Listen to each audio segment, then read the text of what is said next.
High above the city, Gabriel watches from the rooftop, his eyes following every street and every rushing car. He's a lower-ranked guardian angel, but his mission is still sacred: protect distracted drivers from themselves. He slips into the backseat of their cars without being seen, and with a gentle touch, he stops them just moments before disaster. Today, he appears behind Arj, a young man chasing his dream of becoming a documentarian while juggling random small jobs to stay afloat. Arj is worn out, frustrated after being rejected for yet another job. He admits to himself that he's close to giving up entirely. Gabriel stops his car like usual, but this time, the angel senses something deeper, something fragile inside Arj.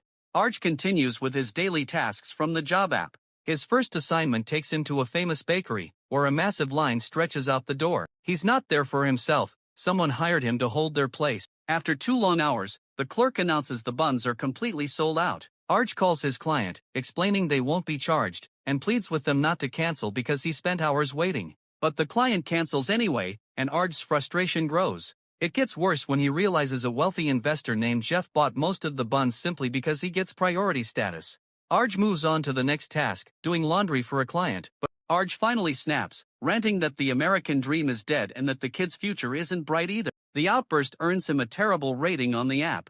Through every moment, Gabriel watches silently, always nearby. During lunch at the hardware store, Arj meets Elena. She's trying to organize a union to improve working conditions, but Arj insists he's just a freelancer and doesn't see the point. Elena tells him he still deserves better, but he's convinced nothing will ever change. Later that evening, they bump into each other at a food stall. They end up eating together, and Arj opens up about his dream of becoming a documentarian. Elena listens, genuinely supportive, and Gabriel feels a rare sense of relief seeing Arj smile again. When night falls, Arj drives to a store parking lot, his makeshift home, and settles in to sleep in his car. His father calls, and Arj pretends everything is fine, pretending he has an apartment and that he's proud of his cousin's success. Sleep refuses to come, so he turns on a sleep podcast, but ads keep interrupting because he can't afford a subscription. Meanwhile, Martha, the manager of the Guardian Angels, gathers the team to share their experiences. Some angels protect people from disasters, others from everyday mishaps. One angel, tasked with guiding lost souls, tells a touching story about helping someone rediscover meaning in life. Hearing that gratitude stirs something inside Gabriel, a desire to help someone deeply, not just save them from small accidents. But she tells him that path is extremely difficult, and he isn't ready yet.